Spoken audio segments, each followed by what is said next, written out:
ঠিক এক বছর আগের জুলাই আন্দোলনে সংহতি জানিয়েছিলেন যে প্রবাসীরা তাদের পাঠানো অর্থেই যেন ঘুরছে দেশের অর্থনীতির চাকা। গত বছরের তুলনায় চলতি আগস্ট মাসের প্রথম ১৩ দিনে রেমিটেন্সে ২৮.৬% প্রবৃদ্ধি দেখিয়েছে প্রবাসীরা। বাংলাদেশ ব্যাংকের হালনাগাদ তথ্য অনুযায়ী ওই সময়ে রেমিটেন্স এসেছে ১,১৪৪ মিলিয়ন মার্কিন ডলার, যা গত বছরের একই সময়ের তুলনায় ৮৮৯ মিলিয়ন ডলার বেশি। আর চলতি অর্থবছরের জুলাই থেকে ১৩ আগস্ট পর্যন্ত প্রবাসীরা মোট ৩,৬২২ মিলিয়ন ডলার পাঠিয়েছেন, যা আগের অর্থবছরের একই সময়ে ছিল মাত্র ২,৮০৩ মিলিয়ন ডলার।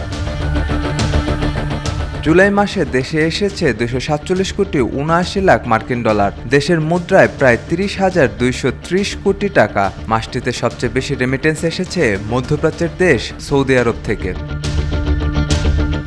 বাংলাদেশ ব্যাংকের হালনাগাদ প্রতিবেদন বলছে, জুলাই মাসে সৌদি প্রবাসীরা দেশে পাঠিয়েছেন ৪২,৬৩,৬০,০০০ মার্কিন ডলার। এছাড়া শীর্ষ ১০ দেশের তালিকায় আরও রয়েছে সংযুক্ত আরব আমিরাত, যুক্তরাষ্ট্র, মালয়েশিয়া, যুক্তরাজ্য, ওমান, ইতালি, কুয়েত, কাতার ও সিঙ্গাপুর। সাজিদ আকরাম, সৌরভ, আজকাল।